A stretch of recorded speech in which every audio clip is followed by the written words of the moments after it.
Hi, one. Hope you're doing well from wherever you're watching this channel, depending on your time zone. Now, William Ruto, through the Ministry of Finance, he is suggesting to introduce a new tax on a motor vehicle. You will be forced to pay 2.5% if you own a motor vehicle. And this 2.5% is between 5,000 to 100,000. That is what you will be required to pay. And people are now asking so many questions. Is it income tax or wealth tax? Wealth by way of a car? Or what is it going to? What is that? Income tax? Wealth tax? Or what is that? Something that is not sitting well with the Kenyans. And to spoil this discussion, Honorable Kuria Kimani was on NTV. And he's saying that if you don't want to pay for motor vehicle tax, then don't use your car. This is an argument to the people who are not comfortable with this new tax. Okay, it looked like it is targeting those who have cars. But I want to tell you that this tax is targeting everyone in this country. Whether you own a car or you don't own it, you will pay for it. And this is Honorable Kuria Kimani. I quote him, if you don't want to pay motor vehicle tax, don't use your car. I would say motor vehicle circulation tax is a hybrid between income tax and wealth tax.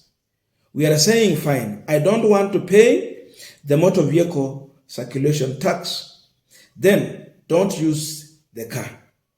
Like we are saying, I don't want to use the expressway, so don't pay for it. Go through other means. A user pay tax, like a levy or what do you call it? Why are you saying, fine, I don't want to pay the motor vehicle circulation tax, fine. Then don't use a car. Like we're saying, I don't want to use the expressway, fine, so don't pay for it. Go through other means. Now, we are continuing with this panel discussion, but just a quick request. For those who are watching and you have not yet subscribed, please consider subscribing. To our returning subscribers, I must say thank you so much. And again, to all our viewers, please give this video a thumbs up. Thank you so much, and back to this discussion. Now, in as much Kuria think that he's helping William Ruto on the whole discussion of taxation, in this kind of response, instead of Kuria helping William Ruto, he literally exposed Ruto. His argument raises more concerns and other questions on the same.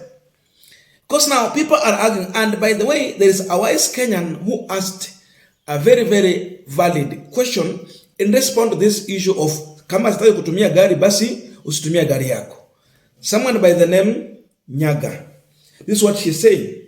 So, should I still pay housing levy if I don't want that house? This discussion was brought by a UDA person. Men who support William Ruto. Men who support everything that Ruto brings forward. But now, that challenge is here. You are telling us that if I don't want to pay the 2.5% motor vehicle tax, then I should not use my car. So what about the issue of house levy? We have many Kenyans who are not interested in these houses being put up by this administration, where now they have forced Kenyans by squeezing their salary to pay for house levy. We will not own this house. We have people who have already built their own houses. They're not interested in having another house. So if I don't want it, should I not pay? Then if that's the discussion, then why are you forcing me to pay? Very simple argument. So when someone said that one of the best brains are in ODM and Azimio, they were right. Just going by this argument, it exposed Ruto, because someone will come in easily and bring on another discussion like this one. That you are a cheap even to respond, you are not convincing. Your argument does not stand the test. That's where you are.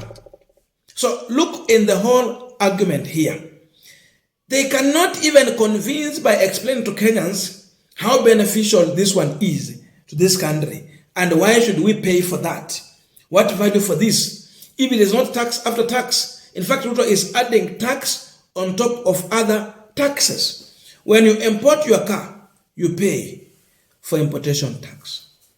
You bring your car here, it goes through the registration process. It's not free. Then you come to exercise tax. You fuel your car, you are being taxed.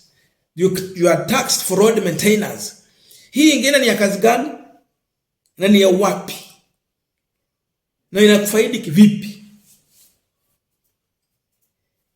This is a kind of, it is a wealth tax by way of a car. But knowingly or unknowingly, they are going to tax all Kenyans. You will pay, my friend. And by the way, border riders should know that they are in this bracket. They will also have to pay. So everyone is going to be affected. How? Which means of transport are you using? Huwezi tembea kilomita 50 sijui ama 20 ama 10. You cannot. You will have to use either a motorbike or a public transport means. So when you tax a matatu driver 2.5%, do you think he will sit pretty and pay for this one when he is in public transport?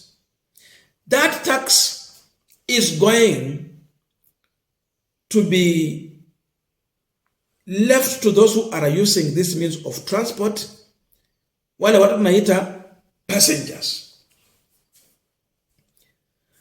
Wataongeza nauli ya gari, and that's how you're going to pay. Hata watu wa pikipiki hawatachukua mzigo. Hata wakati mafuta inaongezeka, they don't take the load here. They transfer it to the customer. So this tax is going to be transferred to the customer. Labda wale watu wako na gari yao hawana biashara ya kufanya, sawa, wale watalipa hivyo. Lakini kila Mkenya atahusika kwa njia ya kulipa huu ushuru. Kama ulikuwa unalipa 50 bob from one point to another, then you are going to pay 60. This 10 shillings is going to pay the 2.5%. Because there is no one who wakes up in the morning and goes into a business to make losses. Definitely you go with an aim to make profit. So you can't make profit with all this burden and you keep it to yourself. You will transfer to your customers. So Ruto has brought in another means of overtaxing Kenyans. Hii ni tax after tax. They will load it. Ikikuja hii, wanaongeza hii. Ikikuja hii. So they just sleep and wake up in the morning and think, ni njia gani tunatumia kuongeza ushuru tupate pesa? Their target is maybe 3 billion. How can we do? Motor vehicle tax. We are adding on another tax that was there. Wanaamka siku nyingine wanasema kwamba we are targeting 10 billion. How can we get this one? Let us introduce fees on what? ID card. So when you are going to apply for the new ID, you need to pay 1,000. They calculated they have a target. Now they look for a means of achieving this. Umepoteza ID, unataka kurenew 2,000. So it's a way they already have done the mapping. Then they just introduce anything to achieve the money they are looking for. How ndio wanaamka tu wanafikiria hivyo? But they don't look at the bigger picture. How are we really making it possible for Kenyans to survive? Will Kenyans survive this? They don't look at that. Their focus is on how to make money. So you have people who have come into governance with the business idea to profit themselves. but not even the country. Because if I ask you, with the huge borrowing Ruto has done in trillions, 4 point something now, tell me any tangible project he has done. With a new way of taxing, which is double in digits compared to what Uhuru, Kibaki, and any other president did, tell me any tangible project or anything you can, say that indeed Ruto has done this. Hakuna mradi wowote unaweza jihusisha nao useme kwamba katika uongozi wa Mheshimiwa William Ruto nimeona hii. Kile tunajua ni kwamba kuna wizi tu kwa njia ya nyingi tu, mpaka hata ya mbolea.